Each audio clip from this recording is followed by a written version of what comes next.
they talked to me and shared and made me understand what it means to ask Christ to come into your heart.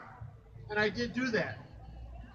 But now we flash forward for a few years, and for some reason I allowed things in my past to creep back up. My drinking, my smoking pot, doing things I shouldn't be doing, uh, angry temperament, just all kinds of things that a Christian, so-called, shouldn't really be doing.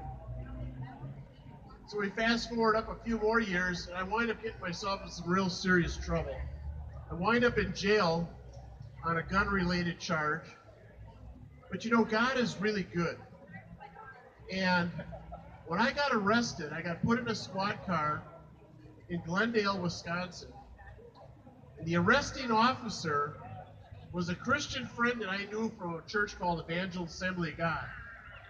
He got in the squad car. He saw me sitting in the back there in handcuffs, and he says, "Rich, what are you doing?" I says, "You know what? I don't know what I'm doing." So he prayed. He prayed for me that day. And I'll tell you what, God had plans for my life that I never knew was going to happen. I only spent 3 days in jail, and I find that to be very similar to someone else I know who spent 3 days in a cell, a tomb. That's what it was like to me. But when I got out, and I got to tell you, this is a side story. You want to talk about getting humbled? Have your 85-year-old mom come down and bail you out of jail. That'll humble you. When she looks at you holding her purse, "Oh, Dickie, what did you do?" And I'm like, "Sorry, Ma, you know, big old lunkin guy coming out of jail." So she takes me home and stuff. But anyways, back to the story. God had different plans for me, and He put different people into my life. I rededicated my life. He put a wonderful woman in my life that this year, no, October, will be married 17 years.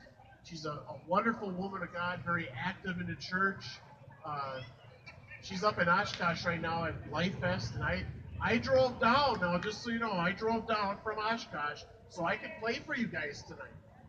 So, you know, let's stick around for a while. Anyway, but God had other plans, and in that short time, He put something into my heart that I never dreamed I would ever have, and that was a heart for prisoners.